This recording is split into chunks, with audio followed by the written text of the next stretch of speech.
Welcome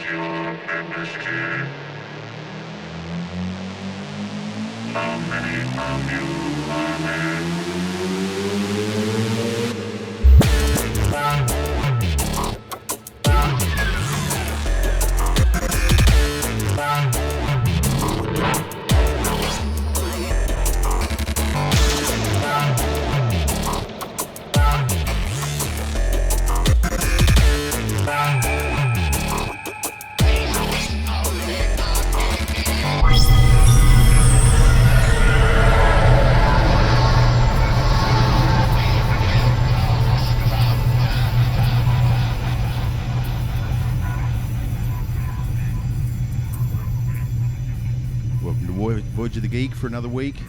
Voyage of the Geek. A little bit of Russian crept in there. Voyage of the Geek. Why not? A Soviet commune. Joining me as always, Dan Miller, Tom McGill. Hello. Myself, Dave Scotland. Panel of three tonight, having a look at some classic sci-fi.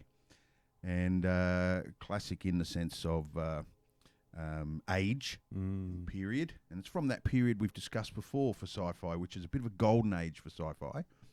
And this particular film sort of rests in there. It's probably not as good as some of the ones we've had a look at, but we'll discuss that. But it certainly stands the test of time as far as a narrative outing. So tonight we're having a look at When Worlds Collide.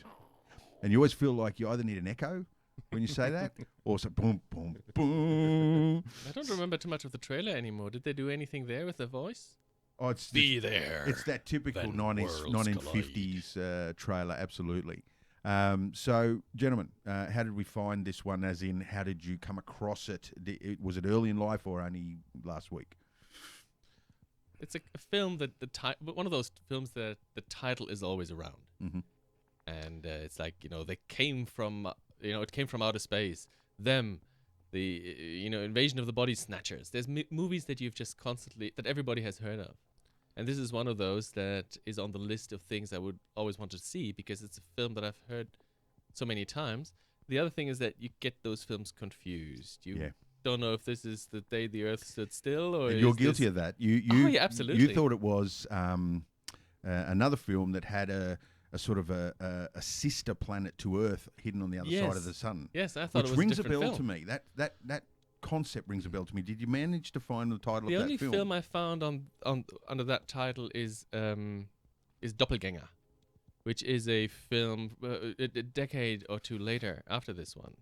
But that must be there's not many. There's only a certain amount of films that deal with this subject of a companion planet, an anti-Earth on the other side of the. Was it a book? Maybe you read a book were when books. you were younger. No, I saw a movie and never saw the ending, but that must be Doppelganger. Now, this is not has a German title, but it's an American film, and maybe it's worth looking at that for a review. It's interesting because they go to the other side, and everything on the other side, on the other Earth, is the same as here, except left-handed. Yeah. Is that all? Something like that. I don't know. I don't remember too much of All it. the people on one Yeah. on one planet have mustaches, and all I the other think people the good don't. guys They're all called The Barbara. good guys are evil or something like. We'll have to maybe look into that film. Yeah, but I'd this like to look into particular that. one Hopefully here, they use the narrative because it's a good concept. Hopefully they use it a little bit more than just make people left-handed. So when I saw this for the first time was last week. When I saw it, I realized, oh no, I'd never seen this before. Okay, cool. And what about you, Dan?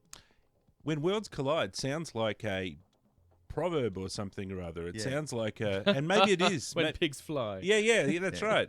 It may be. Well, it's been used quite a lot in colloquially, like ships in the night. You know, when worlds collide is often when punk meets preppy or something, you know, and the worlds that come with them, sort of thing. So it's used quite commonly in sort of everyday speak. But not a lot of people actually have seen where it comes from. Well, I don't know. Maybe they're picking up on something that was before it. Yeah. But no, anyway. You might be right. I haven't seen it. I never sort of knew about it, but you kind of know about it when you see it. Yeah. You know? Well, it's the literal. Yeah. Right? So when we use it in our language, we're not talking about the literal, whereas this is when two worlds actually collide. Yes. In fact, that Planets, picture... Planets destroy Earth. Yep. There's multiple ones. Yep. So I didn't know about it, but yeah. Actually, now that I look at that picture there, maybe we should move on to the thing. So we haven't done you yet, but I hadn't seen it, and I kind of didn't really know that it existed. But like I said, once you like see it, you're like, Yeah. okay, Yeah. I know what's going on here. I probably saw it when I was younger. My grandmother sat up till 4 a.m. most nights, sewing clothes, and she was from the Depression and was a sort of self-made seamstress that could literally craft anything, right? And she would Self-made sit. seamstress. She would sit in the lounge room and sew, and on the television would be all of the old classic westerns, the old classic sci-fis, the old classic age of cinema. Remember Bill Collins, the Australian guy with the glasses who reviewed vaguely, films? yeah. He was a prolific sort of 40, 30, 20 years ago, and then got way too old. But he would always introduce the film and say, "Oh, this is a magnificent piece of cinematic," and he'd talk about the cinematography, and he'd talk about the music, or the little known actress in this one goes on to become this, whatever. Really well versed in cinema, and he would introduce these films, and so I found a lot of these films that way, and would be sort of sneakily staying up late, keeping my grandmother rolling wool up for her. Yeah, pretending to be useful. Yep.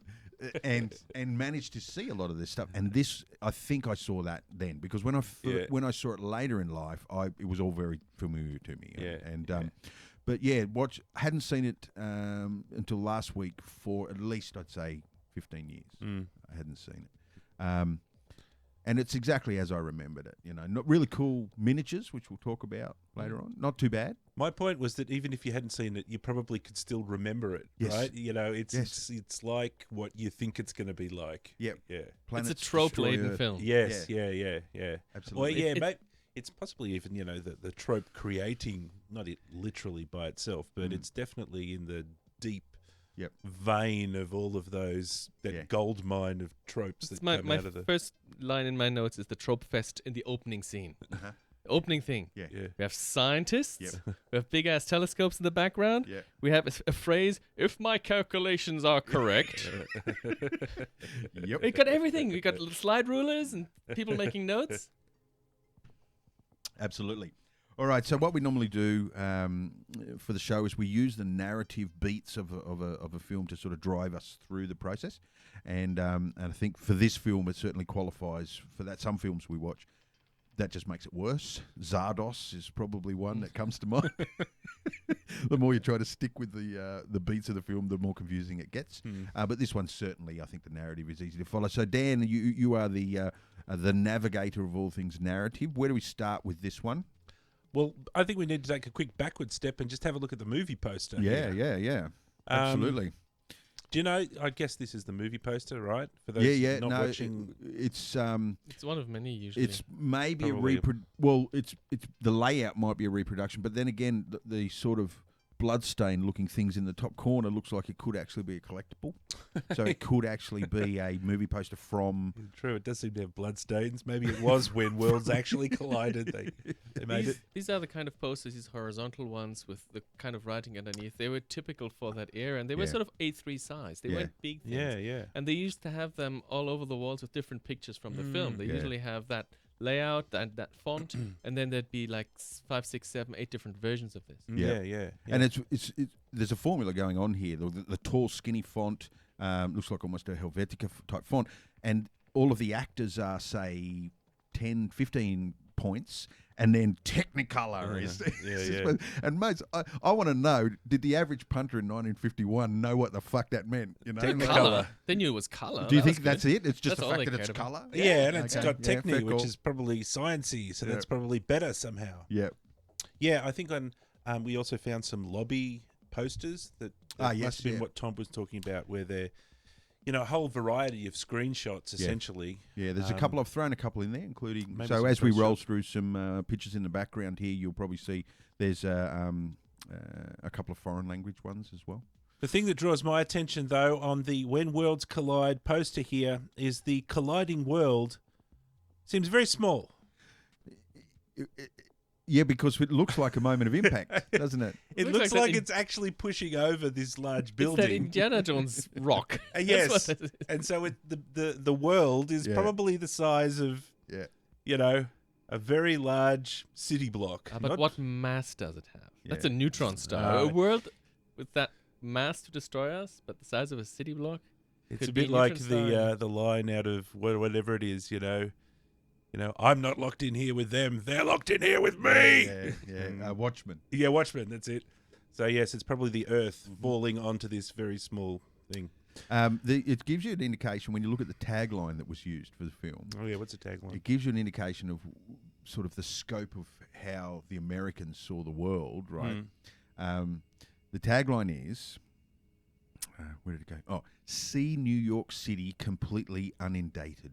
Unindated? Unindated? But just the fact that inundated. it's New York City, it's like, Yeah. well, hang on, this is a world killer. Yeah, true.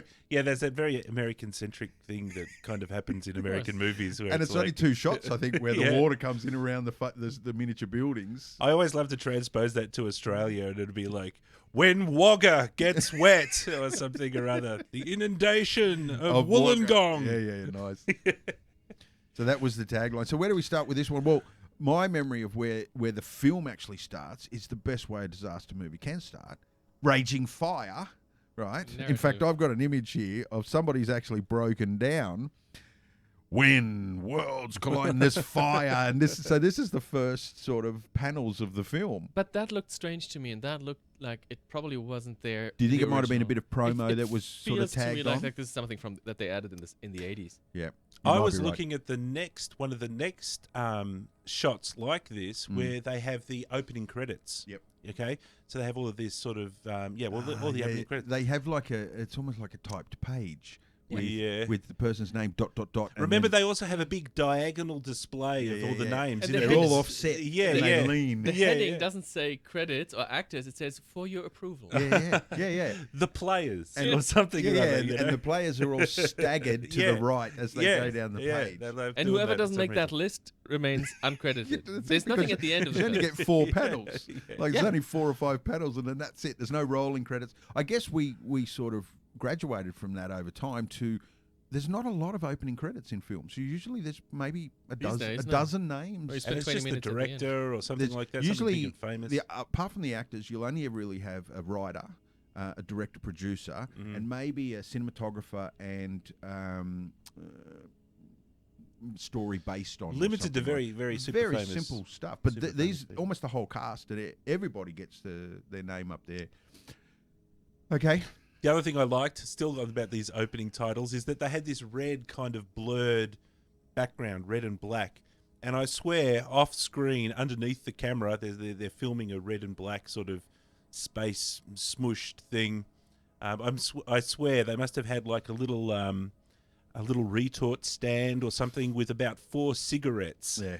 And there's little wafts of There's a smoke little smoke, isn't there? coming up. And I don't know. It stuck out in my memory for some And reason. it probably is exactly that. It probably is cigarette smoke. yeah. Just sitting under. Just filmed.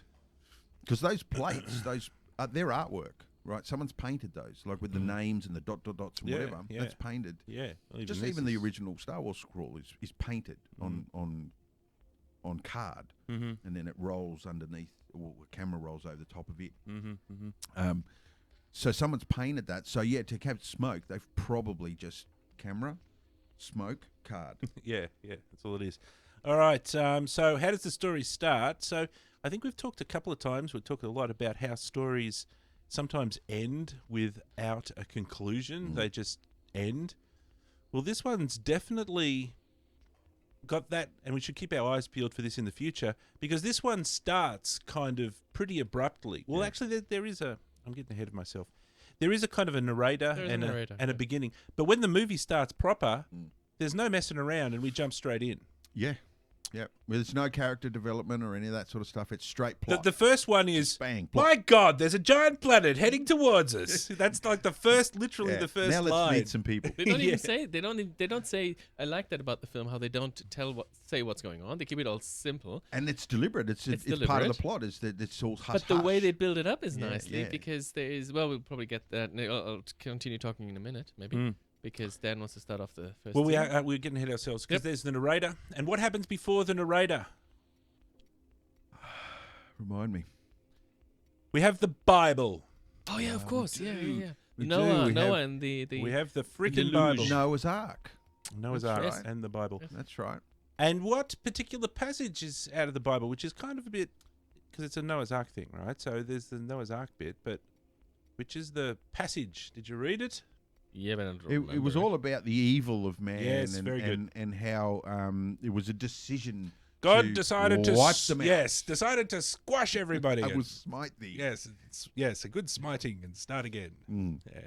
Anyway, then we cut to the narrator. He's like, millions of scientists. Well, that's where the Bible ends. Because the Bible actually says, Noah, take your good people and I will spare you. Here, they'll just, I'm going to smash the earth. And leaves it up to the humans to decide who they want to take. And Yeah, just leaves them to fend for themselves. Well, there's some lottery themes. decides it. And True. There's some themes that we should talk about Mm. as well. And those are sort of associated with it. Anyway, then we go straight to the scientist. The narrator says, scientists looking across the world, check out stars and come to... And then we look in... Okay, we see the scientist who says, my God, there's a bloody star going to crash into us. No, he doesn't. Well, no. He says something He like... says, if my calculations Yes, are if my correct, everything calculations are correct, will be there's- horrible, and Professor Hugendubel in America needs to be formed immediately. Yes. Yeah. Yes. All right. So I suppose I'm sort of dancing around going into the narrative here a little bit. But can we think of the log line for the story? So log line, probably a good formula for the log line is when something, Mm. a something must do something Yeah. In order to something. to something. Yeah. Yeah. So it's like when a gigantic planet's going to crash into our planet. A group of scientists and desperate humans And a reporter. have to build a pilot. craft. And a small puppy. And a small have to build a craft to escape the Earth and survive Yeah. for the survival of mankind. Yes. Sounds good. Yeah. Okay. Something like that. Something All like that. And so then we meet our hero. Who's our hero? It's Dave Randall, isn't it? Is that his name? Randall, I believe remember Randall. it is Dave. It is Randall. and it's played by the star of the film. The biggest banner for the film is Richard Durr. Richard Durr. Derr. But Dave Randall is the character, and we're introduced to what's the first scene that Dave First Randall thing is you show that he's another one of those poon hounds that we always see in these 50s movies. snogging away. Yep. Oh, that's right. He's in a helicopter. He's in a snogging some plane chick. with some Yeah. chick Yeah. in the smallest plane. You see how squished they were in, Yes. and Yeah. they're snogging away to the Having point a- that he goes into a death spiral in the Alps somewhere. Yeah. Yeah, radioing while That's right. cheekily smiling at her knowingly and lusciously. Yes. I don't think they actually did. They explain in the story what the hell he was doing. Or who she was. Who she was. It's like Where did she come from? He was a bimbo he took along because that is how he rolls. Obviously, that's him. Smoking, Yep. drinking, chicks. That's our hero. Yep. that's Womanizer. Yeah. That's and the funny thing is, for the rest of the film, he's not a womanizer, no. right? Right. And he's The very only womanizing he does in the first shot of the film, and then does nothing else that even closely resembles. He does muscle in on that relationship. But he doesn't want between- to. No. But doesn't that's want to, very he's reluctant. sedately, He's re- accidentally. Not like that other guy from Journey to Mars who was just in your face. It's like, I'll take you from him. Yeah. But no, he was actually quite subdued with the whole womanizing thing. But it was And he was- clearly important to the Turned out very director. sensible in the as the film progresses with logic decision making. Quite, gets quite the martyr. Put in position. No, he doesn't muscle himself Mm. into a position of somebody who gets on the Yep. on the surviving arc. And we'll get to that later on. But it's questionable as to why he is on the ark. True. Well, he questions it himself. doesn't he? If anything, it's more about her being a little superficial and wanting a little bit of rompy pompy, and Yeah, I want you're to right. take him to the other You're planet. right, it's spoiled Spoiled brat, daughter. yeah. So, the situation we have at the moment is that there's one scientist in South Africa who's got a good view of the danger coming in. He has to get the message to the other scientist across the other planet in the whatever. And so we're going to need a pilot to take the message because the internet hasn't been invented yet.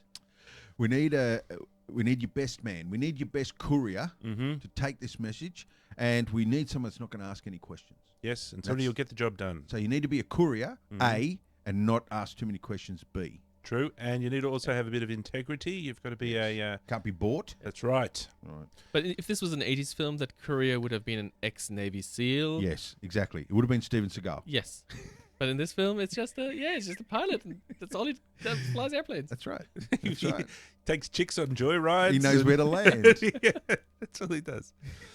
So bring me someone that knows where to land. So there's a bit of shenanigans where he has to get the thing because it's a secret. The secret data has to get that handcuffed to his arm. Yes. And despite the fact he now has to fly a plane with a handcuff case to his. But they gave him the key. Did they give him the key to the handcuff? Or did they give him the key to the actual case? Because later on the key comes out and they open the case, but I don't know whether they open the handcuff. It's odd to give a courier the key to the That's case what I'm or thinking. the handcuffs. It doesn't matter what it's for. That's what I'm Both thinking. is wrong. it would have been much cooler if he actually said, "Well, where's the key?" And it's like Hendon over the other side of the earth. He's got the key. Exactly. You can only get it taken off. But he gets approached by a reporter who says, "Oh, we doubled our offer to your story." So he has obviously been known to carry this stuff. People know that he's there and that he's got access to the information. Yeah. So that's what happens is odd. in transit. It was odd. The key was a very odd one because no matter how you look at it, it's a poor move. For security reasons, it's a poor move. If it's a key to the handcuffs, then you're fucked. If it's a key to the case, then what's the point of him having an empty case handcuffed to him while they walk away with the files? Okay. While he's on the way, he gets propositioned by newspapers to sell what he's got in his case to the New York Times or whatever, and he refuses. Before he leaves, there's a nice build-up scene because the scientists do not tell us what's going on, right? They just say something dire is happening.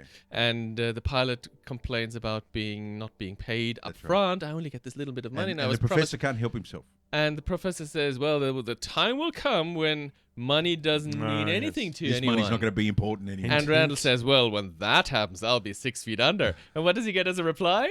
Just a stare. 10 seconds of silence. And then his reactions. And I love that. That was a good build-up to this is dangerous. Yep. All right, so he flies across the side of the planet. Well, he catches a passenger plane this time back. Yes, he's on the passenger plane. He gets propositioned. Will somebody? He doesn't sell the. He gets a telegram mid-flight, which you can't even get now on a 747. Right? True. But he gets a telegram saying we'll pay double for whatever they're paying you. We'll pay double for what you're carrying. Those reporters must have been on the ball with getting the scoop on. How did they know what was going on? They're paying double for. They have no idea what they're paying double for. Yeah. And the only reason why you have a suitcase, handcuffed to your head. I don't know what's in there. There's a story in there. Yes, whatever it is in there, there's a story. There's a story in there, and I will pay double for it. That's exactly right. What's in there? Let me turn this down a little bit. All right, so there we go. Okay, so cut across to the other side of the earth, and he's arrived in New York City. And he's going to go to the observatory, the world's greatest observatory or something or other. And, and he's going to meet a guy called Hadron.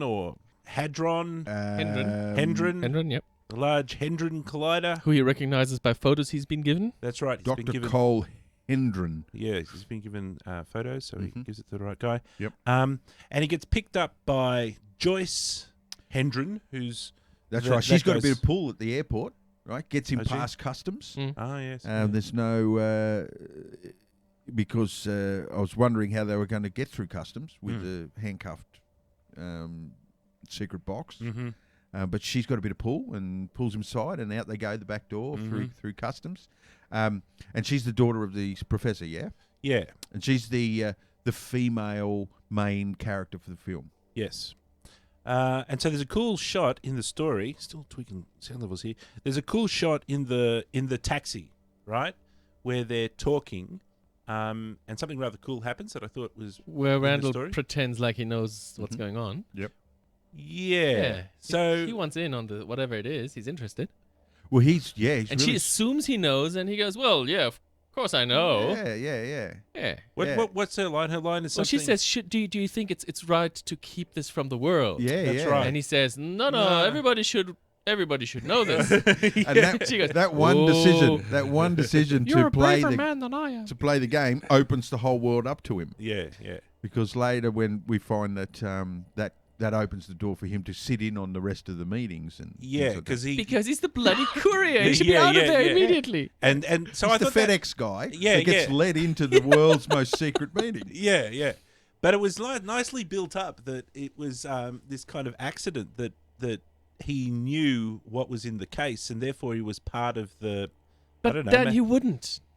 I know he if didn't. The but FedEx guys comes in and says, "Well, I know already what's going on." Yeah. What you say? Well, then why don't you just sit here then, Yeah. FedEx guy? Yeah. Don't you obviously have no better place to be anyway? Yeah, exactly. He would still be It'd still be. Yeah, but I don't care. Get out. That's right. But I don't know. Maybe they thought he was part of the scientific, bunch of dudes over on the other side of the planet because Well, he he's- knew what was going on. He's got the lead credit on the poster. He needs to be in that meeting. He's gonna. The rest of the film just tries to keep him. They just twist the plot in order to try to keep him in the movie. He And he himself makes it spends the part rest of- of the movie saying, part of his "I shouldn't dialogue." really be here." Yeah. Yes, he I've been does. struggling That's with this right. for months. He says he shouldn't be here. He does kind of barge in. In fact, what we saw when he first arrives at the secret super duper observatory is another dude called what's his name? Freddie, the betrothed. Yes, the betrothed. What's his name? Drake. Oh, Is the it doctor. Drake? Yeah, no, I think it is. It's Dr. Tony Drake. Tony. Tony Drake, right. So, and he's about to shunt Tony Drake out of the way and because Tony Drake's going to get married with. He's asked her to marry him. Yeah, the what's her name again? Joyce in the car. But not in the film. He asked her to marry him. So it's not like it's a betrothed thing. Yeah. Just sort of expected. It is a little bit expected, but we'll get to the coldest shoulder in cinema history that happens later on to old Dr. Tony. Yeah. He takes it with literally a shoulder. yeah. Okay. All right. So, the data is given to the large Hadron, Dr. Hadron. That's right. Hadron. Yep. And, there's about 1,000 scientists, 10 scientists, and they all crowd around and they look at it with a magnifying glass and they, measure it with a measuring tape and they're like, oh. And they take it to the supercomputer of the day. That's right. That's right. Where she sits with a slide ruler beside. And a notepad. Looked a lot like a lie detector to me. But Yeah, about four typewriters kind of strapped together. They take it to the DA. That's Yes. right, that's And right. then Tony goes to Randall and says, it's a differential analyzer. Now, differential analyzers are a thing from the 1800s. Oh, they're really? Yes, these are very old. These are the first analog computers. And in the 1950s, when this film was made, they were going out the door. They were antique things. I don't know why they're so proud of their it's metal rods and some discs spinning together. And cogs and wheels. Cogs I and think that's what wheels an actual doing multiplications and additions. Yeah. And So- division. So what he was carrying was imagery from the telescope. Yes, it was actually photographs, wasn't it? It was reverse photographs where... Yeah, the black is white and so black the is stars white. are black. And Which is normal for space Yeah, photography yeah, because it's yeah. too. Yeah.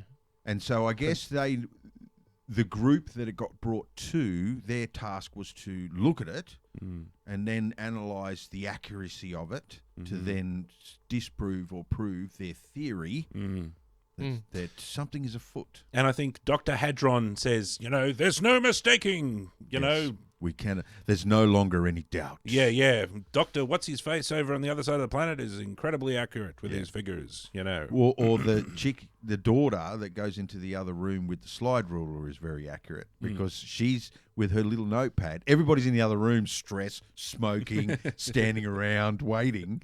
She's on her own in the other room with a notepad and a pen and a slide ruler and all the data as it's coming. She's like this. Squirting oil into the computer as it differentially analyzes the pictures. So now there's no doubt, Yeah. right? Something is afoot, right? But are we aware of what that thing is at this point in the film Well, yet? No, I'm pretty sure they blab it right there. They say it. They say it then. They even give it names. Okay. So it's the planet. It's the star. Yeah. Belus. Yes. Which is a dozen times larger than the Earth, they say. A dozen times. A dozen times. Which is larger still than the Earth. considerably smaller than the sun. And It's he's smaller than Neptune. Smaller than Jupiter. But it's Smaller than Uranus, Dave. It's a lot smaller than our sun, though, isn't it? How many, Yeah, how many yeah, times yeah. bigger than... It's a planet. I mean, 12. I thought it that's- was didn't you say it was a star? They say it's a star, but if it's a dozen times larger than the Earth, it's smaller can't be a star. than Uranus. It's not a no, star. it's supposed to be. They claim it's a star in the movie. They claim it's a star in the Okay, movie, cool. but they also say it's the wrong size. Well, But it's got that's to me being fit in nitpicky. the shot. Did they say that? They This said is the size. weird. This is weird because in the book, it's just two bloody planets, and it's just like. In the book, it's two planets, So- and that makes more sense in the way. When, But when in the worlds collide. Yes, The title would make planets. sense. It sort of wouldn't make sense if it was a star. I had no idea that anyone in the film called it a star. They did. Yeah, it's a star, and it's supposed to have that's Belus, I Is the think. star in the- Belus in is the- the star, yeah. and Zyra is the planet woo, woo, woo, woo, woo, that's going orbiting the around. star. Right. Yeah. So, if everybody can get into their minds billiard balls, because you're going to need a billiard table for That's what's gonna happen next. Mm. So, what's going to happen is Belus is going to come. The little mini star is going to come flying in at 1,000,000 miles an hour. No. They even say how fast it goes. Okay. I don't remember, but Oh, okay. these guys in South Africa at the start, they said it moved 2 million that's miles in right. a week or something. I did. That's what. And they then if said. you extra, and then later on in New York or wherever they are, Dr. Hendren says, "Oh, if the calculations are correct, and it's going to hit us in 8 months. We have 8 months time." That's right. But they also say how far away it is. You can people have calculated. I found on the internet when they because I What was love it? people Love on the internet. Yeah, I love the internet. Randall says, "Oh, we don't have to worry about this for the next 100 years." And he's actually correct. So judging by what the people have done the calculations, they say, well, yeah, it would at that speed, it would actually take 100 years to reach Earth. It's not going to be 8 months. Nice. You gotta love the internet though. Like people, Dan sends me a video and it's the drag coefficients of X-wing fighters and TIE fighters, very scientifically worked out and probably super accurate. But you gotta love the internet. Where would we be without it? So, okay, this is interesting. We should just keep this in mind, that differential analyzer, I think, might have had a couple of bugs in the system. Yep. But anyway, what's going to happen is we have Belus and its little planet, and as those two things come in, essentially Belus is going to smack into the Earth and destroy the Earth, and then the pair of them are going to blow up and disappear. And meanwhile, Zyra, Which passes earlier than the destruction. Yes, passes earlier in front of Earth and does a whole bunch of scary stuff, Yep. is then just going to sort of cruise down and just hang out and It just goes into a nice little orbit around our sun. just hangs out around the sun. Yeah. So if you imagine the billiard balls, Yep. you know, that's what's going to happen. Yeah. It's a stroke of luck. And that sort of brings us back to that Bible quote, doesn't it? It does. Where the Earth is going to be replaced by another Earth, which is pretty much this story, if you look at it from a holistic viewpoint. Yes, essentially that's what they're saying. So if we sort of continue with the biblical theme, that makes Belus the God of the Old Testament. Yes. And who is Zyra? It's the Savior. Yes. Yeah. That's right. So there's lots of... really, Zyra is the Ark. well, no, Zyra is the world after. No, the Or spaceship is the Zyra Ark. is the world. Zyra is the world after the water recedes. Yes. Okay. Cool. Yeah. I gotcha. Yeah. But So you can also the rocket sort of ship think is of the it Ark. as, you know, the metaphor for the Savior that Yep. comes at the end. All right. So once they know all of this information, they're going to do something about it. So they're going to march across the street from New York Super Duper Observatory To the United Nations. to the United Nations. And this is not the first film that we've looked at where there is some kind of debate going on at the United Nations. Everybody's... Where someone walks in with a plan, Crazy plan. destruction to everybody, and then some other wanker stands up and says, "It's all crap." Yes. And you should ignore it. Yeah. And don't do anything. Yeah. My advice is do anything. Is Yeah. do nothing, and they're all crackpots. Yes. And so everyone follows that wanker, except for this handful of people that follow the doctor.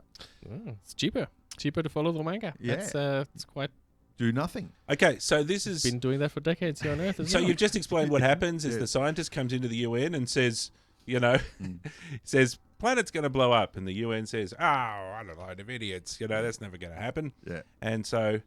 Yeah, the scientists who have done the calculations, they say this is going to happen, and all the other people who have no clue Politicians. say... Politicians. They just, nah, that's not... Fake. I've never seen anything like that before. Yeah. Yes. So this leads to a bit of a theme that, the UN's bloody useless and filled with idiots. Yes. And actually, it touches on the next part of another theme as well: is who is actually the savior? Because remember that now we're in a situation where the UN has failed. Well, now we need financial backing. Right, That's exactly. right. And who comes through with the Capitalists. cash? Well, there's a couple of Millionaires. senators that come through. A couple with of millionaires, little aren't bit no, of they're cash. not I thought they were senators. No. I think they're businessmen. Because after the UN, he goes to the Senate. Because they go businessmen. They say, I'm going to give you the money. And then the other one goes, hey, I'm richer than you. I'm going to give you more money. No, they do go to the Senate, and the Senate fails as well. And they say, we're not we paying for it. can't afford that. We can't afford for this. So big government. Well, the two guys give him enough money to get started. Yeah, but they don't have enough to... Well, one gives them the money. The other one gives them the property to build it all That's right. You can build it on. So it's two millionaires that kind of save the day. You know how I know they're senators? The property that they get is government property. Okay, Oh, yeah? maybe they are senators. Yeah, they're senators. They're state senators. So millionaire senators. He's saying use this bit of property that I've got in my state. It's government land, and you can use it. Okay, so UN Congress won't pay, and some rich guys eventually pay, possibly some senators. Well, senators are very rich people. Yeah. Very wealthy people. Okay, so we've kind of got the lifeboat, the Ark. Yep. The Ark. Yep. Sort of happening. Which looks cool. Which it It's does look cool. sleek little 1950s silver Well, it's spaceship. being designed. It's classic. They haven't started construction on it until we meet our film, the nemesis of the film, the wheelchair guy. wheelchair Stanton. bound Stanton the Money Man. So that's probably the next story point. So we're going to meet, I suppose, what's the bad guy? It's a bit ambiguous.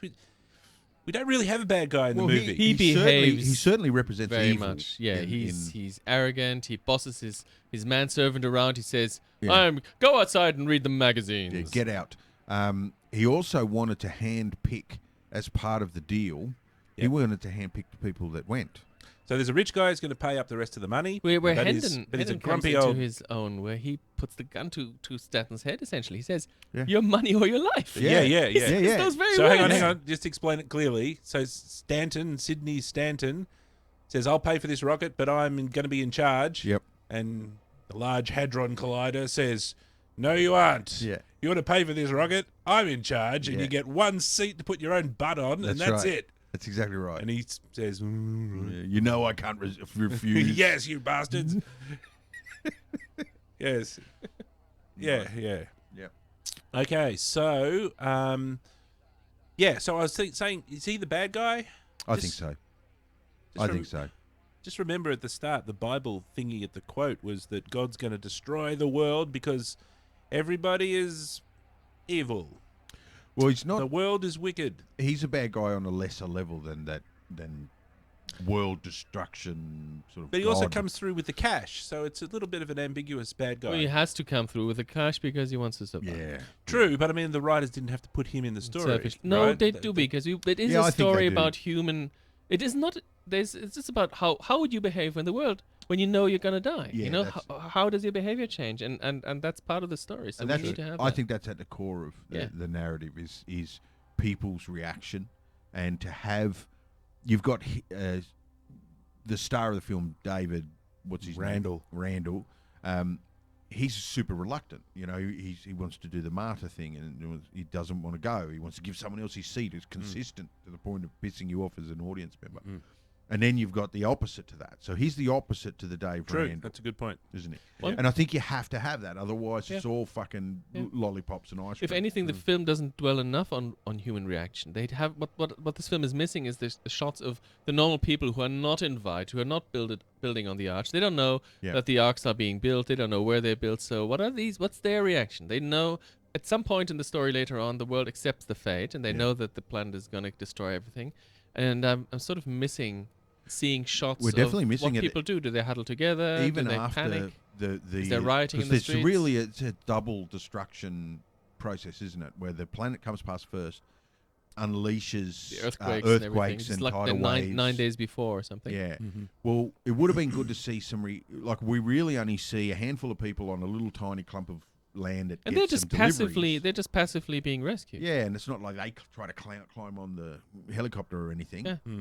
And then the boy on the roof. But we really don't see any result of the destruction, do we? No, we don't. True.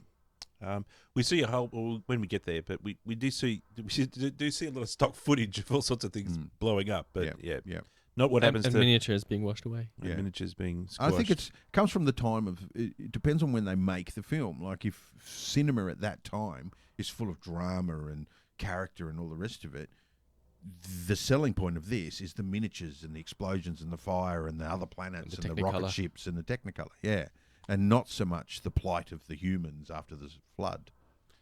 It won, of course, Oscar for best special effects. Did it really? Yeah, did it really? That's awesome. 1951 Oscar best special effects. Yeah.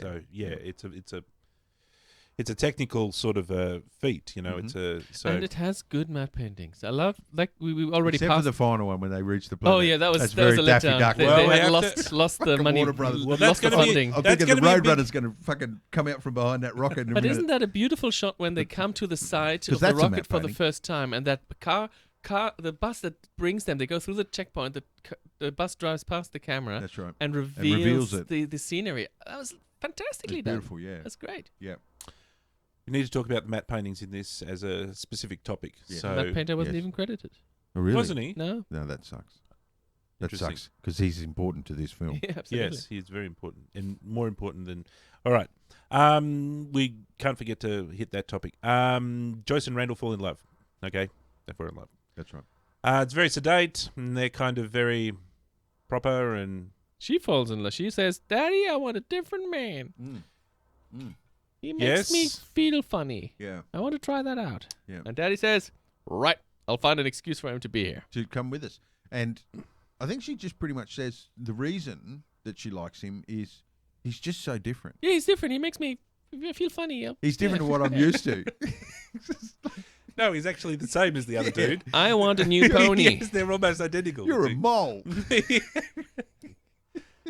Yes, there isn't particularly strong motivation. I don't know. Yeah, just chalk that one up to love, doing weird things. Yeah. Okay, let's move on. That's it. Next story bit I've got is they're going to build a gigantic rocket. Yes. So, what are they doing in the rocket? They've got this big base on the top of a mountain. They're going to launch the We're rocket. going to roll it down a hill and then up another hill. Yes, So we the need to theory get some extra speed, Well, so it's we're all going to go about fuel. down a hill first. It's all about fuel. Yeah. Right? Okay. The rocket can carry enough fuel for 40 people to get 40 odd people off the planet. But only if they don't carry the fuel to launch the rocket, at least break the, I don't know, what do you call it? Break the speed barrier or something or other. Sort of gets to velocity. Yeah, you need to have escape velocity. You Yeah, you need to reach get enough speed up, right? And they're going to 11 use kilometers a a second. dolly system Like on a sort of a roller coaster. up a mountain. Yeah. And there are rockets on the dolly system, Yeah. so it doesn't need to have the fuel on the rocket to get to that speed, which sort of, I don't mind that. Like No. as a concept, it's sort that's of cool. a little bit sound. No, it's stupid. It's not bad. No, it's a it's good a little bit cinema Wile E. Coyote, thingy. right? It's a little bit Wile E. No, Coyote. it's great for the movie, and Yeah. let's Yeah, put a yeah. roller coaster on a rocket on Yeah. a roller coaster. yeah. That's cool. Yeah. That's nothing wrong with that. But science-wise, it's okay, right? No, it isn't. It's just going to add extra friction into. It's going to slow the rocket down. Yeah, but you can put all the rockets that you like, all the fuel into the sled that Yeah. you then throw That's- away. Oh, okay. It's the first Okay. stage. That's the point. I That's see. the point. I see. And All right. that has sound validity to me. Okay, Like if you I'm on load board. I'm on all board. of the fuel that the sled needs doesn't need to be on What the I rocket. want to see is a shot when they start of that bloody sled going whee off into the distance. Or, and crashing or they're somewhere. flying along and the sled like overtakes Overtakes yeah. Because it doesn't have 40 people on it. Yeah. Yeah, and animals and all the rest of it. So yes, they're doing all sorts of things. They're going to load it up with lots of. What are they taking? Sheep, Chickens, chickens, Chickens cows, and sheep. I saw that's sheep it. and chickens. and lots of white And Americans. somehow a dog and all the white got Americans. taken Yes. on board. Yeah, a puppy. A They needed puppy? A puppy. Last minute. A random, 6 puppies. random actually. kid. There's, Yes. there's that little image you sent me, Dan. This is the I wanted tiniest, to make sure I put it up the there. tiniest image in the world. There. So it becomes the theme of the project is weight, isn't it? Yeah, it's every because ounce counts. every ounce which is true that you take for space travel. you need fuel because we don't need to just get there. We need to stop when we get there. Unlike Journey to Mars, where you just find a planet, a mountain, A cliff. And donk. and you drive it into the mountain. But here they have a planet that they don't even know anything about. No Nothing. atmosphere. They're making it probably has an atmosphere. Yeah. And they decide we're gonna fly aerodynamically Yep. and we're gonna glide in there. There's no wheels. There's There's no no skis. landing. No, they rely Parachute. on the aerodynamics of the wings to get them onto that strange That's planet. right. That's right. What else are they taking on the Ark? microfiche of data of all the books that they can scan in the time that they have. So they're scanning. So they're taking knowledge and all the knowledge, the worldly knowledge. So I like that touch. I thought that was cool. I thought that was pretty good. Yeah. And is this when they mention at some point in the film they mention that there are other rockets being built elsewhere on the planet? Yes, they there is did a mention that. of that. They did mention that. There is a mention of that. Yeah, yeah. They You don't see, make they much only of mention it. it once, and it They never don't- ever pops up again Yeah, in they the don't film. And that there's make more of that anything in the of it. book, right? Well, in the second book. No, well, I think it's also in the first book. Okay. Not that I've read either book, Yeah. but I believe in the second book. I've read a synopsis of them. There's like the French rocket, and there's the Chinese rocket, and there's the British rocket, British rocket. and there's Yeah, but that I think that actually gets resolved in the second book, which is After Worlds Collide, which they also wanted to make into movie. yeah. They did want to continue this, and that second book even ends with a cliffhanger that introduces a third book, which was never written. Mm-hmm. Oh, that sounds interesting. But they resolve the fate of the other nations in the second book. Do they Yes. make it? No, Some like, of them. Okay. Yeah, Okay. like the French crash into a mountain or something. Or They other, crash into the and Alps on takeoff. something Yep. like that. Yeah, yeah. But the that's British right. make it, and the Germans and the Russians and the Chinese make it. Mm-hmm. Yes. But we can talk about that after this. Yeah. After the. Yep. Okay. What happens next? Love trouble. So yeah, Randall won't go on the. So this is where it kind of comes to the point that they're about ready, they're getting ready to launch. Everything's getting Did really we close. talk about there are 600 people building this thing, Yep. and only 40 Yes. are allowed to go. We have a problem. And wheelchair guy, Yes. the bad guy, Nemesis, what's his name? Stanton. Sydney Stanton. He brings it up, and he says, "You're all mad if you don't think that human nature is not going to rear its head. Yes. that's Bring right. in the guns." Yes, he says, look, everybody. It just so happens I bought cases of weapons. He says, look, everybody, when this rocket launches, everybody's going to go nuts. So I've got And a he's plan. right. And they would. I'm Well, going I've to got a bring plan. in Yes. boxes of guns. I'll bring in boxes of guns. I don't know how that's going to help the problem. The smart person would have said, how about we take all the weapons off the mountain, Away. so at least we'll just be hand and fist. Yes, there's just rocks. No, is all fuck, they have. bring in No. the automatic weapons. No, I think it's a sound argument. Humans would go nuts Yeah. because everyone works together while they think I've got Yeah. a chance. I've got Yeah.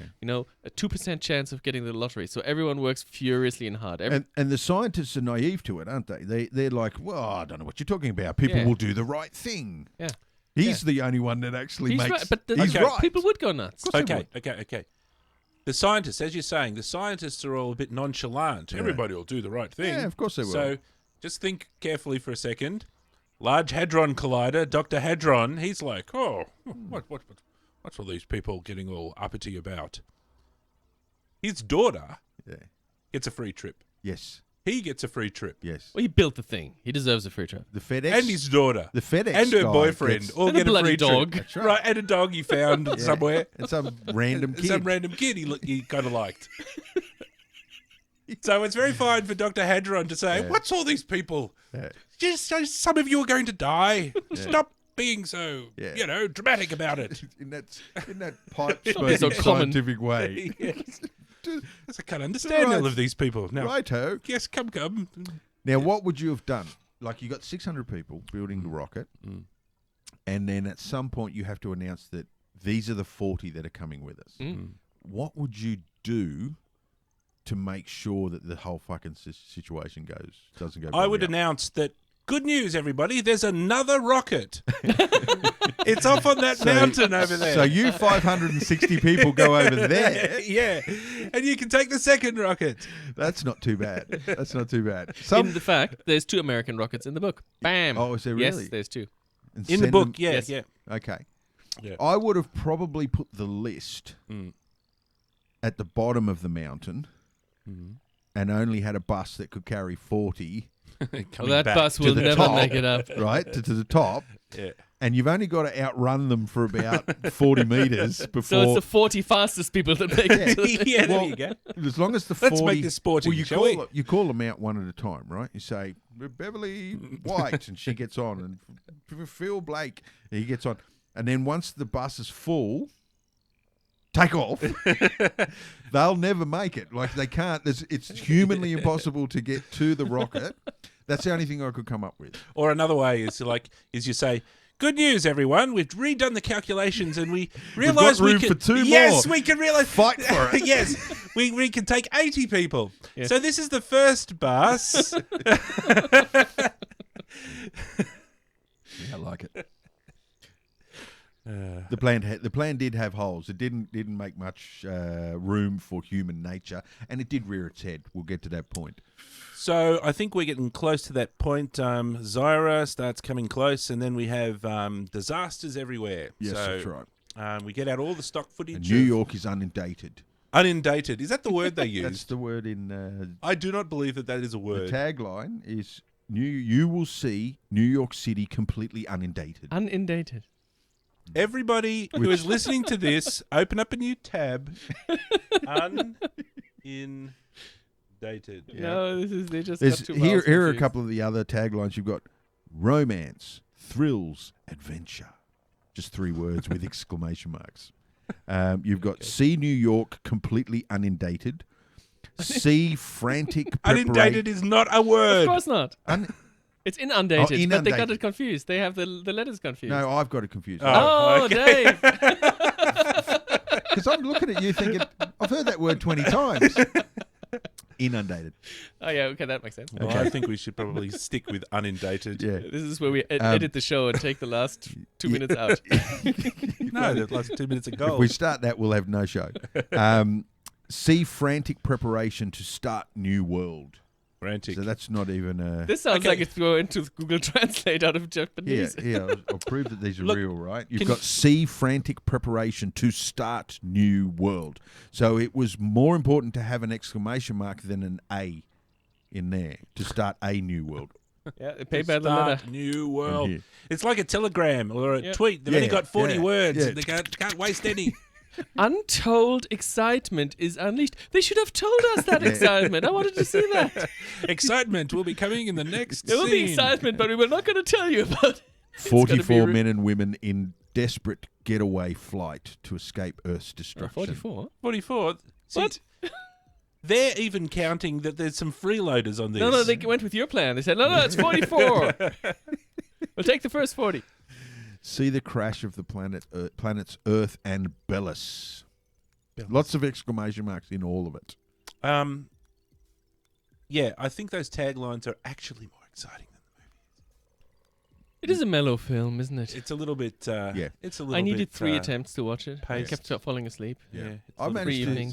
managed to sit through it to do it in one hit, but I have to admit there was some iPad browsing going on. I watched it a second time last night. there was and some I played computer multitasking games going while on. doing There it. was. That I was task made it juggling. work. All right, so we're actually up to the exciting bit Mm-hmm. where there's the world blowing up and there's floods and Who everywhere. was the guy who got crushed? We've sort of passed it a little bit, but who got crushed by the Yeah. crane? There's some some- guy who we should have known about. Yeah, some random scientist. This who was is He doing when- wasn't something. that. He was some guy who was This there is when before. Zyra passed, Yeah. right? And they had to run out and shove beams in these purpose-built holes for beams to Yep. stop the sled from going getting away. Yeah, Why didn't they do that? Like someone, Why weren't the someone, beams in there already? someone Yes. built the holes for the beams. Why didn't you put the beam in the beam holes when the planet was coming close?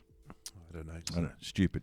But who was the guy that got he squashed had a by name. the crane? He had a name. He was one of those secondary characters that was Yeah, an it's assistance to Dr. Hendren. He was in the and office when they first had a look They at the didn't spend microfiche enough and time with everything. him for us to remember who he was supposed to be. Yeah, but he wasn't important. And he to got him. squashed. There's just a guy that needed to get squashed, Yeah. so we see some He tragedy. might have been a construction dude or something. So it was bad enough having Doctor Who Cares get squashed, Mm-hmm. but if there's a little boy on a rooftop somewhere, Yeah. and for some reason our heroes are out in a helicopter doing things when they should be building rocket ships, but they decide to go out. in a They're on a helicopter. mission to take 6 boxes of stuff to some humans on a little And rock they somewhere. finally have a use for a pilot. Yes. For the first time in the film, they actually have a use for Randall, but he's not even scheduled to go fly the helicopter. True. Tony It's is. Drake Right. flying. Doc- it. So Tony. Tony, who apparently now can fly airplanes, why isn't he landing the spaceship? Why do they have to retrofit Randall as the pilot of the spaceship if the Doctor could fly Well, all he's along? got no reason to go on that mission if he's not flying the fucking... Why? It is bizarre that they have It's a mission to take medicine to people, right? That excuses the reason for the doctor being there. Yes. Right? Then if Dave is piloting, then they've got a reason for both of them being there. Yeah, yes. But instead, what do? They have him as a passenger. They make the doctor fly the fucking helicopter, and they make Dave the pilot chuck the medical supplies to people. And he has to wangle his way onto the helicopter. And not only that, when they find the small boy, they have to offload Dave, fly the helicopter back with the boy, then come back out again to pick up Dave to get back in the helicopter and take him back again. He does a big Yui, and Dave thinks he's not coming back. Yeah, that was nice. Yeah, that was a nice little touch. Because there was rivalry going on between the two guys. Mind that. Now, from what I can tell, I've seen production shots, still images, of that helicopter in a studio environment. Now, today we would use green screen or we would do it digitally or whatever. It would look like to me it was in a studio environment. But what I can make of it is they used a mock-up of a helicopter without the blades on top, hanging in a studio environment to practice it.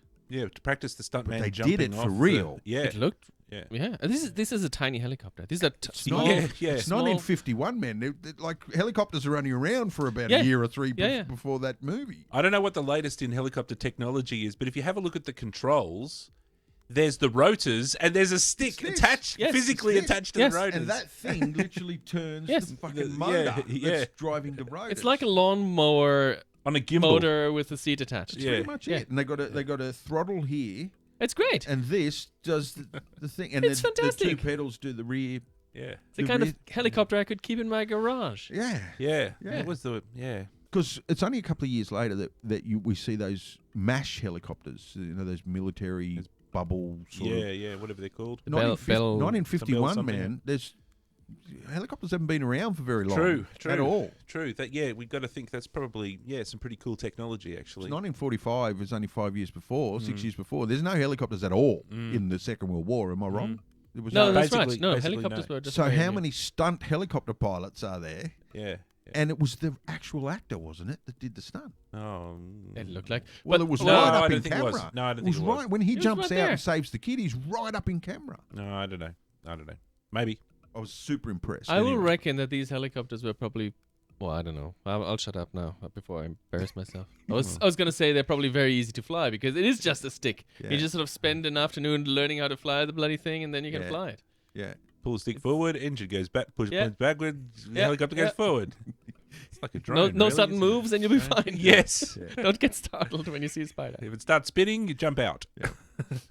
All right, so we have another dramatic high point because there's been a bit of tension between old Drake and Randall. Because there's because of the chick who's caused all the tension. And that's right. There's some sort of...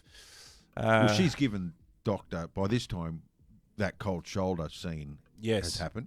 Now, the thing is that everybody in this world, apart from grumpy old Sydney Stanton, is a bunch of perfectly upright, moral gentlemen, and good old Randall says, well, Drake says, it's probably best that he takes my wife or wife-to-be. Yes, why not? Jolly good. I'm a fan of that. Yeah. Hooray. Yeah. And so he secretly concocts a way to trick Randall into thinking that Randall needs to go on the plane, on the rocket ship. Well, he has a change of heart. Like, initially he wants to clean his dial. Right, Dr. Drake wants to kill Randall. He wants to knock him out. Well, he's thought about it. Well, he nearly knocks him out, but when they decide to go on their mission, right, they get interrupted because they're fronting up with one another. They're going to go fisticuffs, old style. I think when he came back in the helicopter, I think it was before. It was before they go. But then when in the helicopter he says, "Oh, I thought about leaving it." Yeah. And then they both have a chuckle. Yes. Now, when two people have a chuckle in film, that means all forgotten. That's their best of friends. That's clean the stuff. That's right. So this is another kind of opportunity where the movie decides, let's not get all tense here, movie. Let's just be chill. Yeah. It's a chill movie. Everything's going to be nice. Let's not play the drama out. Yeah. Let's just leave it. So the plan is that Dr. Randall, because he's a doctor, says that the other pilot dude... Well, he walks in behind David and catches him using the rockets video system to spy on his ex-girlfriend outside. And he sees it, and then and then walks up behind him, and that's when he lays the subterfuge. Yeah, on so him. he's going to try and convince Drake that. Well, he says that the actual pilot, has a weak heart, and he might black out at the worst moment. So we might need another pilot. So Well, he will black out. He's never going to regain consciousness to pilot the ship in, and then we're all dead. Yes, and then Randall says, because up till then, Randall has been the super perfect gentleman and says, no, I'll just go off here and die in a corner. Don't worry, don't take me. I'll just take up space. So I'm just a useless helicopter. So we now have him in the thing. Well, he makes the statement, I've been searching for a reason to accept my place on the ship, because everyone's been shoving it down his throat, including the father and the professor. He says, I've been searching for a reason for months. And now you finally given me a reason. And it's like all of the guilt is gone. It's like he's happy. He's happy. He's actually joyous about what he's saying. Yeah, I like that. It's good. He's got a kind of a use on the mission as well. That's right. And that's what Drake, the perfect gentleman, gave him. Mm-hmm. All right, but other people not so lucky, because now it's time for the lottery. That's right. So all of the people who put all of that work into the thing, they're all some nice people, wonderful. Well, we were following a couple, weren't we? There was. Oh yeah, they had to be introduced half an hour earlier. Yes, so and we had to exactly. see how wonderfully in love they were with each other. That's right. Yep. We had a male and female sort of couple that were part of the 600. Yes. That were and in then the lottery. in big Well, what was text the on the system? screen says one of these is probably going to die. So what was the system? Like before, a month before or something, everybody on the crew, 600 people, picked out a number out of two It's boxes. like a lottery. Yeah. And there were 22 women and whatever. And you took a number and you had to hold that number until the very last day. And then they post up the 44 names or the 44 numbers. And so it was a complete lottery. 40. The 44, I don't know why that post is at 44. It's 44. I That's thought it was- breaking the story, because the extra 4 are the heroes that get the free trip. The two people, The daughter, dog, Dr. Hadron. the two people, the dog and the kid. Yeah. And I thought they and said Randall. the spaceship can only take 40. That's No, what I it can thought. only take 40 lucky people plus us. All right. Yeah, right. You can join us on our rocket if you want. That's a biblical number, isn't it? 40, wasn't it 40 days and 40 nights? Yeah, 40 turns up all the Yeah. time. All right, so they have the lottery, and some people are winners, some people are losers. That's right. And initially there's no human chaos. Until they realise that there's a bucket load of guns on the... Except for the male of the couple gets to go, but the female turns out not so much. Yep. So what does the male do? Well, he's a perfect gentleman as well, like everybody. He turns in his token. And Yeah. he says, no, screw I it. want to die Yeah. with her. And then what happens to the token? The The wheelchair pushing guy the grabs servant, the the token, manservant. pulls out a revolver. He says, I'm keeping this token. It's like, we can't take you to another... we can't just ignore that you're pointing a gun at us and take you to another planet just because you've got a disc. Plastic disc in your fucking hand, you idiot. So what happens to him? He gets killed by a wheelchair guy who happens to have his own revolver under the blanket. No, wait. This is the servant of wheelchair, Stanton Grumpy Features. That's right. Who gets told to wait outside all the time. So for some reason, both Stanton and his servant both have pistols. Yes. All right. And at that point, it's the servant who wants on the ship, and he pulls out the pistol. And then Stanton, who also happens to have a pistol, decides to shoot his own servant. And as far as I can tell, has had the pistol the whole time. He has got a blanket. He's for the whole film. probably hand grenades, and there's like daggers underneath And there. you Well, feel like he doesn't all those trust people that were people. yelling at him No, earlier. it makes perfect sense for his Calm character. down. It makes perfect sense. He doesn't trust people. He gets guns there. It would absolutely would have a gun Yeah. under his blanket. I thought that was a pretty good scene. The desperation of the manservant that was told to wait outside and didn't even have a seat. Like the whole time, he had no seat. He didn't even get a token. he didn't even get to do He the didn't lottery. even did get he? the fucking lottery. So, Yeah. so he's been there the whole time, all the way from the very start. Yeah. How did Sanders think? Did he think his manservant would push him up the ramp into Exactly. the put him in the Yes. seat and then And then say just goodbye, walk off. walk off now? And then just walk off. Have the afternoon off, Jeeves.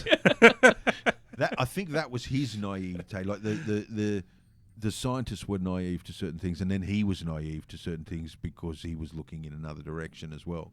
But you're right. Like There's nothing he you had a can offer people. reliance. You He can't was- say you will inherit all my fortunes if you go off the. Absolutely. Nothing. There's nothing you can keep from people frantically clawing their way onto that spaceship. Yep.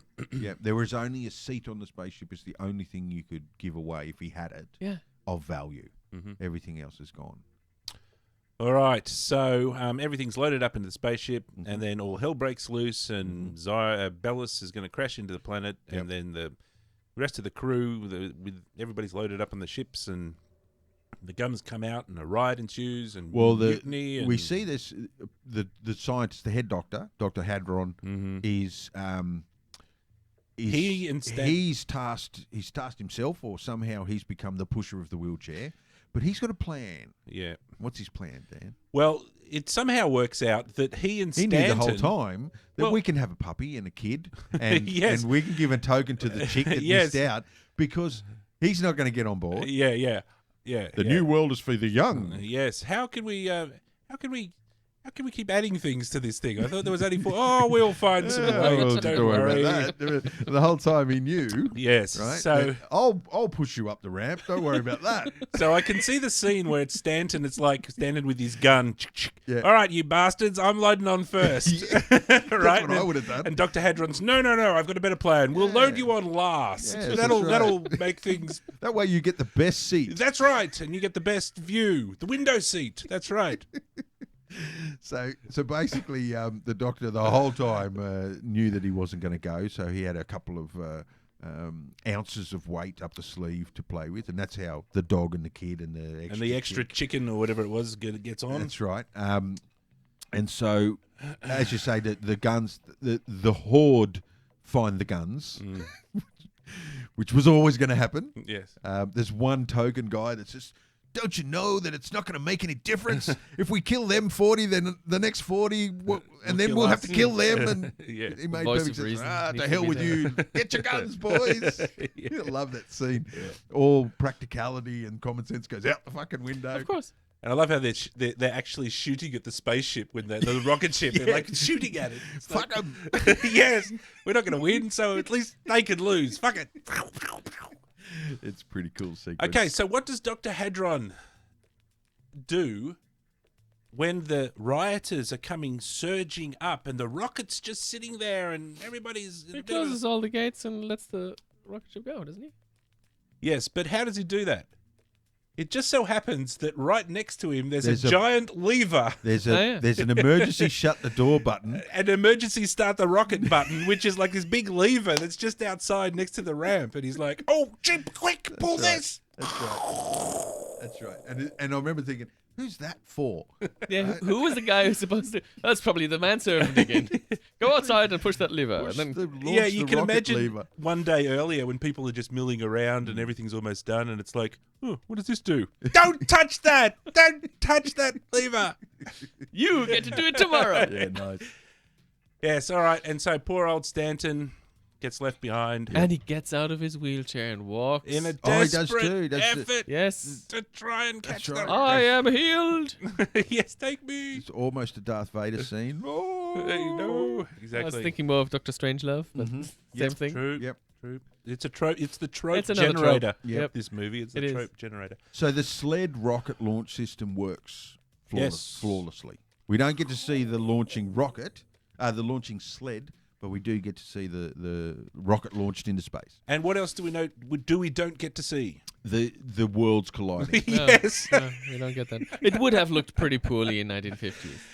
And I'm sure, what's his name? George Powell. Okay, so we've got some stock footage of Krakatoa blowing up. We've got a building falling over. We've got a car catching fire. Excellent. All I need for the stock footage is, do you have any two planets colliding? Has anybody got any film of that? Yeah. No? This film was slated for a remake in 2012 or 2010 or something. Didn't happen, but a new remake of that film would, of course, have fantastic little visuals. Oh, it'd be awesome special effects. When CG collides. It would be awesome special... We know what that film would look like. It'd be awesome special effects. It'd be one of the bigger houses would do most of the stuff. And the story wouldn't make sense. Terrible actors. It'd be like Mark Wahlberg or The Rock, right? In it. Yeah. They'd be And they pilot, would be the horn ex-Navy dog SEALs. pilot. They Yes. would be ex-Navy SEAls. That's right. You'd have somebody like Gary Oldman or something would be in the wheelchair. He'd be the nemesis. Maybe Cumberbatch might be the scientist or something like that, although he's a bit young. Or he could be the doctor. He can't play good He people. could be the He has to doctor, play assholes. Dr. Drake or something. Cumberbatch can But never it would have play been a anyone terrible but film. assholes. Like they would have taken that and fucked it completely. This film, but I do like the idea of the second book becoming a film. That's pretty cool. Okay. Where we land on the other planet. So anyway, we don't get to see the worlds collide. We don't get to see the worlds collide, unfortunately. Spaceship. That's the untold fantastic stories that they were advertising. What? I mean, they call it "When Worlds Collide," and then they don't show us worlds collide. Yes. And one of the poster subtitles was "Untold Things." Yes. That's one of them. Yes. That's the one big Completely thing we wanted untold. to see. So it's a short trip to Zyra. Yeah? Well, it's basically Yes. where Earth used to be. That's right. I mean, they just have to get out of the way. Yeah, and then- yeah. They don't even move. They just Zyra just slots underneath Well, them. G-force, like blackout. What are they? Is there a word for that? Where G-forces black you out? Yeah, it's called a blackout, I think. No, there's a. I swear there was a word. Lose It consciousness. was whiteout or something. It's so short that the threat was that you wouldn't wake up before it was time to land. So it really is just across, maybe within the moon distance of Earth. It's like that one of those short plane trips. You go up, they give you a coffee, and then you're going back down again. Yeah. So it's and what do we see when people start to come to? We see that cool scene where Dave Randall comes to after being told that he's only there. Yeah, to there's a fly pilot next to him going, "Doop, doop, doop." and he looks fantastic. Yeah. He looks like he didn't even pass out. Yeah. Did you pass out, you wuss? And I love that scene that like the camera just holds on him where he sort of goes like that and he goes, I've been tricked. and then he looks at the doctor. Why you? Yes. And they don't run out of fuel. And remember that there's a fuel gauge that says full, Trope. half, and empty. And empty. Yes. Yeah, very accurate. Yes, exactly. Scientific. Yes, there's still fuel left. Very good. Fucking like that. I love it. And they land on some lovely soft snow. They happen to find a snow patch and land on the snow, which Bounce a stops few times, but Yeah. otherwise, it's really pretty good smooth landing. landing. Pretty good landing. Awesome landing. Perfectly, yep. Been on rougher landings in an airplane, and now they don't know if there's actually breathable air outside. Yeah. Then they say, "Hang on, let us first test the air." And luckily, somebody says, Well, "That's the stupidest thing. yeah. What else are we gonna do?" What are we going to do? Live in the spaceship forever? I love that scene from what's the spoof Star Trek with Tim Allen, Oh, shit. Galaxy Quest, Galaxy Quest. and Guy, he's crewman number 5. Yeah. he's always panicking. He's like, "Is there air? Do you even know if you can breathe?" Because he knows that it's the guy in the red shirt that always gets it. Yeah. So yes, they can breathe. Turns out, The camera pans around to see what. Legoland. Yeah, it's Teletubbies One landscape. of the worst two-dimensional matte paintings. yeah. Like it just looks like it's from another film because Yeah. up until this point, there've been great matte paintings and great visual effects, and we see this really shitty. Let's bring up Maybe it was their attempt to make it look different and otherworldly and alien. it. Yeah, it could have been. no. Okay, that's it there. Yep. Yeah, it's horrible. It's terrible. It's Okay. terrible, but it does have some interesting aspects to it. What do we see here? Because We this is see from the film. alien building. We see alien. They're pyramids. We Yeah. see Right, on the over there. left hand some And we sort see of an alien- buttressed thing. Some sort of fortress over here on the Yep. left-hand side, which is very It's interesting. so they're Egyptian pyramids. That's a bit like the temple of Ramses what's-a-face, where Yeah. there's the big statues, the 4 big statues Yeah. standing in the temple. yeah. Yeah, So- so it's a but- kind of Egyptian-y kind of a And it feel leaves going the on. movie open, doesn't it? Like when the movie finishes, which is pretty much now. And remember our thing about do movies conclude or do they end? It's Yeah. like, oh, we didn't die. Yeah. Okay. And also that's the end. looking at the vista, keep in mind that they just landed in an Arctic Yes. snow, Yes. very deep snowy area. This is like the new series of Lost in Space, where they land on the space the spaceship glacier. in glacier gets and the boy falls down a little hole and he's in the jungle, and then The 100 meters rainforest, to the yeah, left, yeah. the other ship crashes in a desert, and Yeah, all it these was a bit landscapes weird. are within a block of one another. Same here. It's alien, Tom. Yeah, You put the yeah. word alien in front of it and it all works. Spring comes quickly. Yeah. But it leaves itself open. So did you get the sense that the film didn't have that it didn't have that conclusion that we were looking for? Well, just before we leave this, there is a explanation for what this is. And the first most important thing that we all have to, anybody who's watching at home, stop playing your computer game and open up a new tab. Chesley Bonestell. Right. Type in Chesley Bonestell. I think you might have to spell that out. So Chesley. Chesley.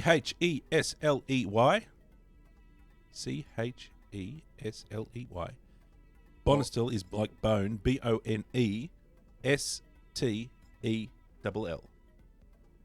B-O-N. B-O-N-E, bone. Oh, yeah, Bonestell. Okay, Yeah, Chesley Bonestell. S-T-E-L-L. Okay. So, that's old Chesley. There he is there. Looks like he probably smokes He's a an pipe. He's an American painter. Yeah, go to images. And he looks like he's the matte painter, yeah? Yes. Okay. And he's not the matte painter. Well, he's not any matte painter. He's not a matte painter. He's the matte painter. He's the matte painter. Okay, because I'm seeing some, what is this, 2001 Space Odyssey? Not for this film. The matte painter for this film is a Jan Dormela. Aha, yes. But. This is, that last painting is from Chesley Bonestell. Is that why it That's looks why it totally looks out of totally place? different. But it's his concept art. Okay, cool. It's his So it concept should art. never have been a matte painting. It should never have been. Now, the story is that it either they ran out of money and they just said, fuck it, we'll just stick up his concept art. That'll do. Yep. Or the other story is that they just stuck up his concept art and then they sent it off to Paramount, who said, that's fantastic. Yeah. Locked in. Done. No more money for that shot. Print. Print. Yes, print. Exactly. Moving on. Yeah. Right. Yeah. So cruise up the top. I want to show you a He's particular done image. some awesome stuff. There's some stuff here that jumps. That looked like Planet of the Apes down here. Well, this is the story, right? And this is why this is actually important. Go to that picture over there. This one? One towards me. This one? That one. That is a very important picture. Meet the father of Modern space art. Okay, Right. so Chesley here, Chesley Bonestell, is really the first dude who ever started painting space pictures. Oh, I got you. Right? Are these oils? Yes. Yeah. Well, I'll tell you a bit about the technique in a second. First dude. And not only that, painting them from a scientific perspective. Okay. And remember, he's also painting before anybody has landed on the moon. Oh, I got you. Yes. Right? Of course. So he is really... This is frickin' computer graphics, Yeah. in inverted commas, Yeah. oil paint, computer graphics for the 70s or something. No, 50s. Yeah, okay. Right? Yeah. Before the 1950s, before the... Yep. And so, this painting here, this specific painting here, has been referred to as the painting that launched 1,000 careers. Okay. And basically, loads of people were like kids or young people when they saw this, and they're like, that's freaking amazing. That's the freaking space. I'm going to be a scientist when I grow up, and I'm going to get a telescope, and I'm going to look through the thing. So it's titled Saturn as Seen from Titan. So it's 1944. Yeah. And not only, yes, exactly, 1944. I mean, the Second World War hasn't finished yet. Yes, They're yes. still working on that, Yep. right? And that's why it's like the artist that launched 1,000 careers, because he started making everybody get all enthusiastic about space and spaceships, and he's actually designing spaceships, and he's talking with who's von Braun, Werner von Braun. Yeah, those guys are kind of talking together. And You know what? A lot of this stuff looks very much like who's Lucas's Star Wars? Ralph McQuarrie. Mark McQuarrie. Look at this expansive. These big vistas with spaceships and cliffs and stuff on. It's almost like McQuarrie went down this path. Quite. Maybe probably. he was an underling, or maybe he studied under him, or something. No, it's like this picture here. Like I said, the picture that launched 1,000 careers. It's just that this guy is like inspirational for everybody. And he's the guy who designed the spaceship for this film. And he designed the spaceship for the film. Oh, okay. Spaceships. See, look at this. These pictures here. That's what spaceships look like. And he basically designs these. Remember, these are kind of V2 rockets with, 1944, remember? So he's right on the cutting edge of super technology. Yeah. And he's also using the best science of the day to interpret what's it like on Mars. And what if we flew a V2 friggin' rocket to Mars? Yeah. And people are like, fuck. And then, he's And painting... look at the colour of he's Mars, painting like- realistic pictures of these things. And It's he's just awesome. really inspiring loads of people. Yep. So, His later technique. Yes, 2001, and a million other things. So his technique, he starts off as a sort of an oil painter, so he's just painting oil paintings. Yep. But then he starts to get hyper-realistic. He wants to get really realistic. Okay. So his sort of final technique, there's one over there, I think. That one there, you can see the black and white one, that one. Just bring that one up for everybody watching at home. That's his depiction of, what is it? Landscape of the moon. Landscape of the this moon. is actually a particular mountain on the moon. Okay. And that's his depiction of it. All right. Right? So we have an oil painting, and then we have a photograph from, like, a modern photograph of it. And it's like, it's pretty close. He's got a pretty good impression of what that actual mountain looks like. So his final point is that towards the, I don't know, middle of his career, or when he's really getting going, is these are actually 3D models. Okay. But 1940s 3D models means you have to make it out of paper mache. Yeah. So he makes the whole thing. He makes the mountains. He makes the vista. He makes it all. He makes it all as a giant model. Mm-hmm. And then I don't know what the technique is, but he's probably using some sort of photograph, and then he's using some sort of projector, and then he's painting on top of that. And that's how he's getting these. So he gets the shadows right and the light falling off around the object. Yep. And then he just uses his skill for, specular highlights and bloom and, all of those type of things just to make And none of what you're talking about went into that. And none of it went into the final. Exactly. So let's bring it back home. So all that brilliance, Yes. right, was the end point, not the start point of what we were talking about. Yes. I mean, there's indicators. There's some things there that sort of indicate that there's that thought process of that was going on with him. But this here really does look like a. It's a cartoon. Well, it's a concept piece. Yeah, it's a concept. Looks like a concept. That's sketch. literally what it is. So it is a Chesley Bonestell, but it's a concept. It was such a letdown, right? Yeah, it's really weird. It's the climax. It's like you reached the goal. No one knew what the fuck they were going to find, and when the doors opened, that's what we found. Yeah. We found a cartoon, and it really looks like early Walt Disney attempts at when he played around with that hyper-real sort of. Yeah, it's a pity. But do we know why there are settlements and stuff on the planet? Is that to do with the second book or something? No, I don't really know. But I think there are aliens previously on that planet. Cool. They because in the book these are planets, right? There's not a star. So what happened is that the aliens knew that their planet was going to get thrown out of orbit, and so they started building these cities where they could survive on this planet, which would be without a sun for eons. And then they decided to just die out instead after they finished the cities. So when our humans land, so the two American ships land, the British land in a lake somewhere and get rescued. And as I said, the Germans, the Russians, and the Asians get together and form a Soviet Union, and they want to take over the world, and the fighting commences, and humans are at each other's throats, and that's what the story is there. And remember, that story is written in the 1930s, so they're really talking about current events, right? But they live in those alien cities. They are their headquarters that they find. Yep. I got the sense that the film had more of a conclusion than some of the other ones. It had a conclusion because we wanted to get to the planet. Yeah. We got to the planet. We opened the door. There's the planet. Now, we've watched other films where they didn't land. Yeah. You know what I mean? Where they just where the victory was taking off. And let's have a high five and the equivalent. And how they and then we never see for a different story. But at least they got there and they opened up and they could breathe the air and what more do you want? Yeah, that's right. What else do you want? Do you want to see them set up camp? Yeah, that's what I thought as well. No, that's a fair comment. Fair comment. Yeah. And the guy and the girl end up together as well. Holding hands. On a holding hands. personal A little relationship level. So that's it. Conclude with a few themes.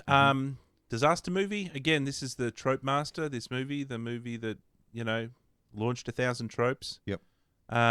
It's like a disaster movie, one of the sort of earliest examples of a disaster movie, the genre. Yep.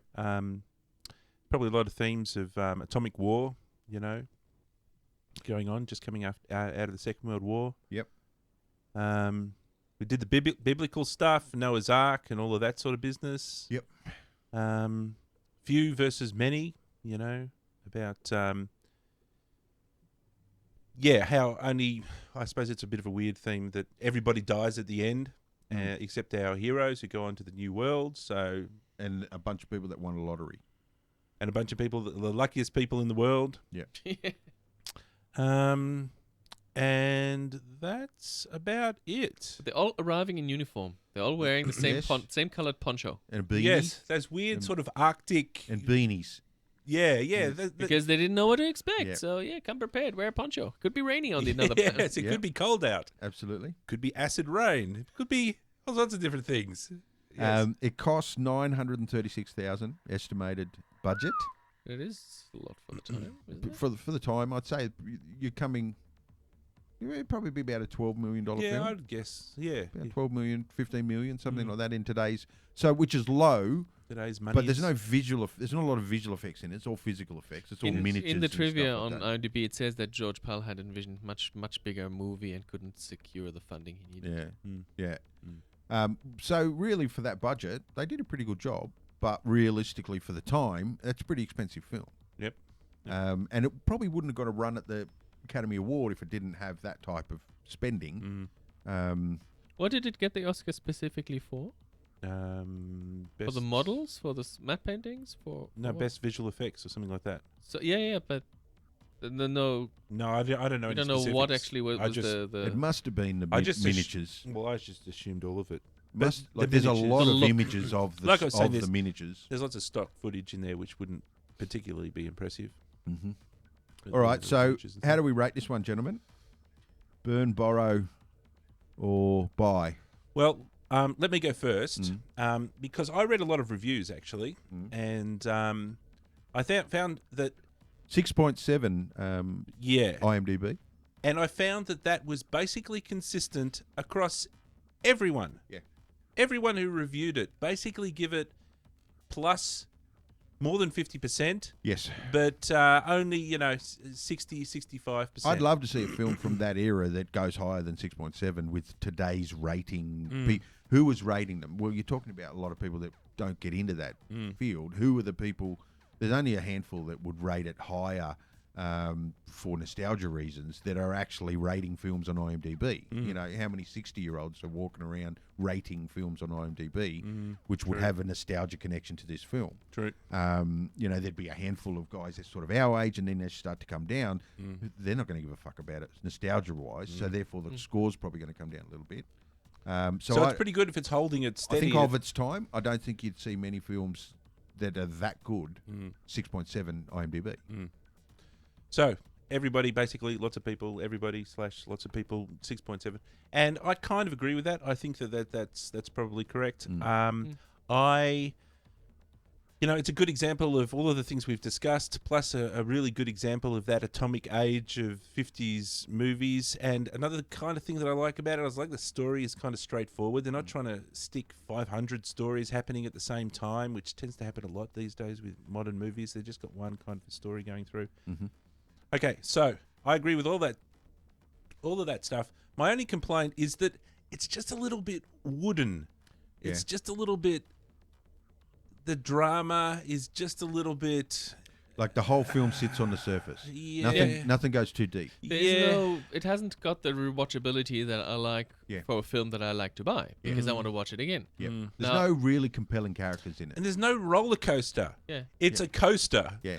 Enjoyment. Like the first scene when we see Dave Randall, he sets himself, like that scene sets him up to be quite the character. But he never really turns He's into a a character. womanizer. He and probably doesn't- gets He never turns into some a really character sensible guy in in the the end. film. Yes, he gets more sensible. The bad guy's the only guy that gets any sort of depth of character. If I compare it to films like Forbidden Planet, for example, which is another one of those sensible, well-made films. Yep. But I like to rewatch it. There's things in there that I just love seeing. Well, there's some good characters. Yes. Even down to the chef. You know, he's got some depth to him, and he's compelling to watch. And everybody in the film that is of note, that has speaking lines, has a reason. You know, they're driven by something, and we know what those things are. In this, it's not so much. You watch it once, and then you've seen it, and that's good. Yeah. You can move on. Yeah. Little bit bland. So from my point of view, it's groundbreaking, and it's launched 1,000 tropes and all of that business. Yeah. But in the end, I wouldn't buy it. I wouldn't burn it, but I'd borrow it. Yeah, I'd watch it on YouTube. Yeah, and I agree. Yeah. I agree with everything you've said there. It's a little shallow, wooden, as you say. It sort of doesn't have any depth across the whole thing. But the concept itself has crossed the decades. It's a strong thing. If the right person helmed the project, I'd love to see this film in today's age. It would never happen. Whoever got the hands on the rights to do this would be the wrong people. You'd have McG or some shit, Michael Bay. It'd be a Bay movie, right? Earth destruction. Yes, that's right. But I think if it was done right, and if it was done, even Spielberg or somebody that did it right, and he had revisits his golden age of movie making, then the concept would make it a huge film. I think it could be potentially a huge film. But yeah, that concept I think makes up a lot of the lack of depth. But for me, I'd borrow it. I don't think I'd put it in the collection though. Same. Yeah, absolutely. Unanimous. There you go. Beautiful. All right, gentlemen. Thank you once again. What's going on the socials? Anything, Dan, on the social webs? Yes, we're on Twitter. We're on YouTube. Give us a thumbs up. Write a comment immediately. Type in something. Press a thumbs up. Press a subscription. Something. Make something go on the social media thing. We're really just interested in validation or something. Yes. Yeah. All right, gentlemen. Yes. As we said on the Pork Chop Express already, we're talking to anyone who's listening out there. Beautiful. All right. Thank you. And for us, it's bye for now. See ya. Bye. What is your membership? How many of you